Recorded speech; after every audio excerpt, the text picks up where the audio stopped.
red tooth, its top littered with man-made eyes that stare into the endless depths of space. Tonight, the champion of light will depend on them to pick out a message from the ether.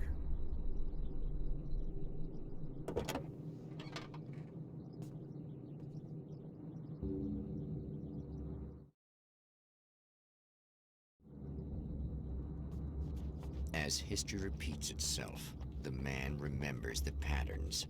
He knows that he needs the missing part for the telescope.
Oh, praise be. You guys are coming through for me.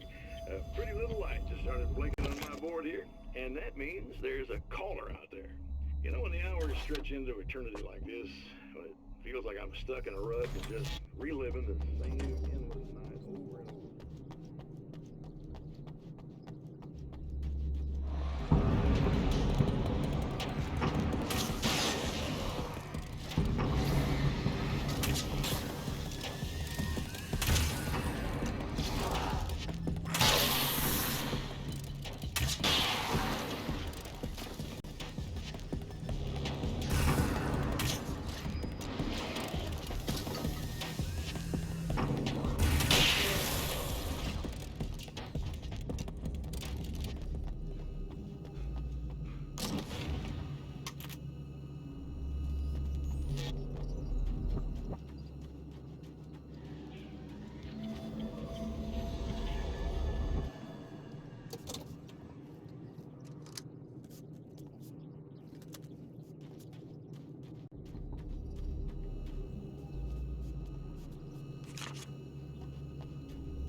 It's you. How dare you? No, wait. It isn't you, is it? I suppose you'd better come in. I'll unlock the door. Thanks.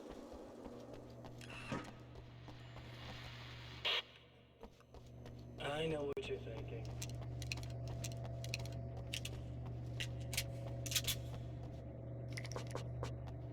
You'll have to forgive me, but this feels very strange.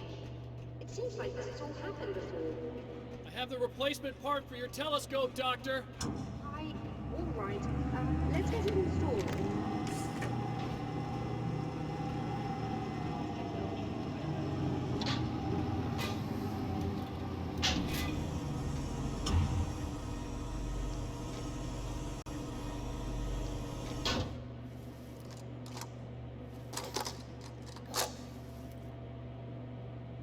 I think we can give this a go, although I have this strange feeling that something will Don't go start wrong. it up yet. There's a problem with the coolant system. Yes, that's right. I remember. All right, let me think. If they're sabotaging it, they'll be at the primary coolant pipe outside. If you can secure it, we should be ready to pick up the signal. That is why you're here, isn't it? Yes, it is. I'll take care of it. Before you go, if you have the time, I'd appreciate if you came up here and explained a few things. All of this is very strange to me.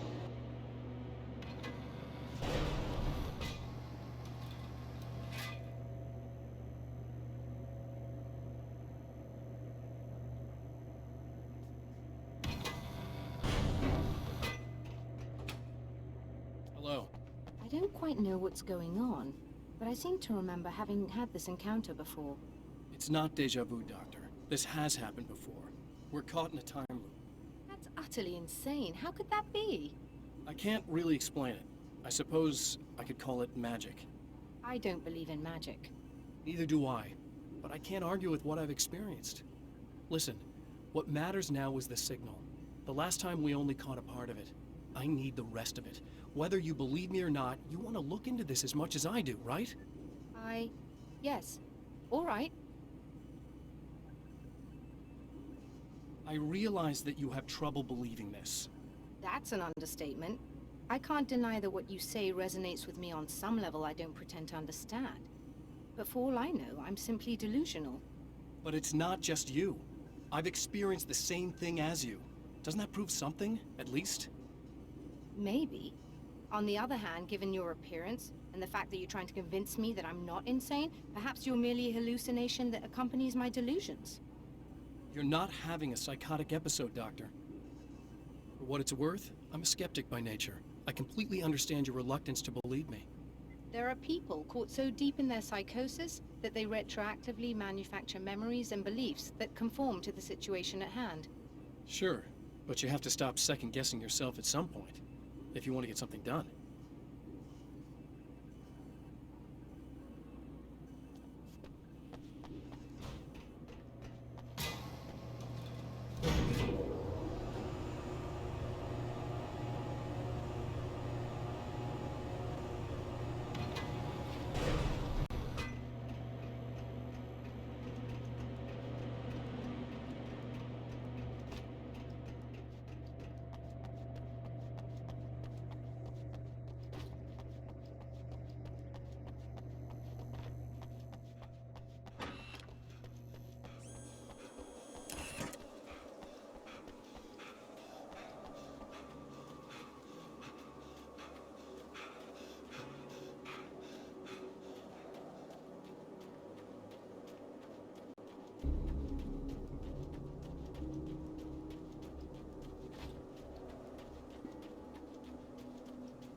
These beings hate the light, am I correct? You should be able to turn on the light to secure the area that way. Good to go. All right. I'll start looking for the signal. Please, head back.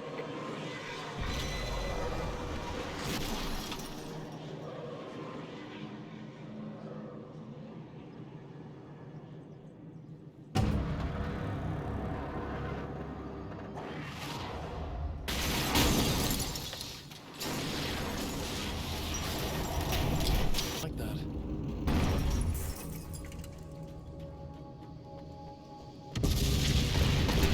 Damn, that was trying to kill me.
It's working.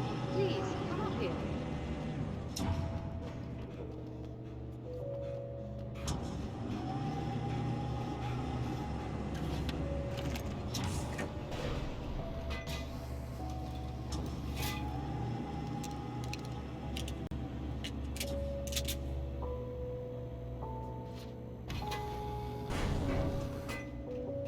You find the signal? Yes, I don't think it's quite the same thing we had, the last time. Still, we're definitely picking it up. Are we getting the complete signal now? I'm afraid not. Take a look at it yourself. I'm printing out a hard copy now. I'd like to ask you a question or two before that, though. If you don't mind. What's on your mind, Doctor? Most people would find these events extremely disturbing, provided that they survive these creatures, that is. You seem to be quite adept at dealing with the situation. Why is that? Yes. I was involved in... It's a complex story. I was in this small town, and a horrible thing from another dimension kidnapped my wife and manipulated me into writing this horror story that came true. I learned to fight it with light, and I managed to contain it and free my wife. But I was trapped in its world. Are you serious? Absolutely. So, I'm used to reality working in strange or even impossible ways. And I've fought these things, not exactly like this, but close enough for a good while now. Of course, I have certain advantages. Was there anything else? What did you mean when you said you have advantages?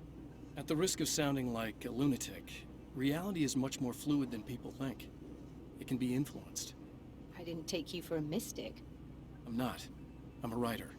And under certain conditions, I can, for lack of a better word, rewrite reality. Change things. That's absurd. But it works. Assuming I believe this, why don't you simply, I don't know, write yourself some superpowers? It's not quite that simple. You need to follow certain laws of drama, I suppose. You need to think about consistency and symbolism. Often what you write isn't anywhere near as important as what you imply. There are things out there that will take advantage of your mistakes. You really believe in this? Don't look at me like that. You've experienced some of this yourself. I will gladly admit that something exceedingly strange is going on. But this idea that you're somehow altering reality with your writing is ridiculous. You're essentially saying you're controlling my actions. Leaving aside the rational arguments against us, what gives you the right? Well, it's more like having a destiny. A path you're on. You're not aware of it, but there it is. If somebody changes it, what difference does it make? It's what every writer does. If you write something that affects one of the characters, they don't really know about that. I'm not a character. Are you saying that it's all right to take advantage of someone if they aren't aware of it? Look, all I meant was that if you're genuinely making all your own decisions, and those decisions lead to whatever destiny you have, what practical difference does it make? I suppose that depends on whether our destinies are determined by things like physics and probabilities, or natural reality, which is presumably neutral and impartial, or by some kind of an intelligence. If it's the latter, that intelligence makes choices based on some criteria. If we suffer as a result of those choices, there's a moral and ethical element involved, regardless of whether we're aware of its manipulations. Wouldn't you agree? You're taking this very well. I thought you'd be hangry. I suppose I would be if I thought you could actually do this. Another printout. Another signal fragment. The message is still not complete, but it's another piece of the weapon he has built against his adversary. Mere words on a piece of paper, but in the right hands, they will hold back the darkness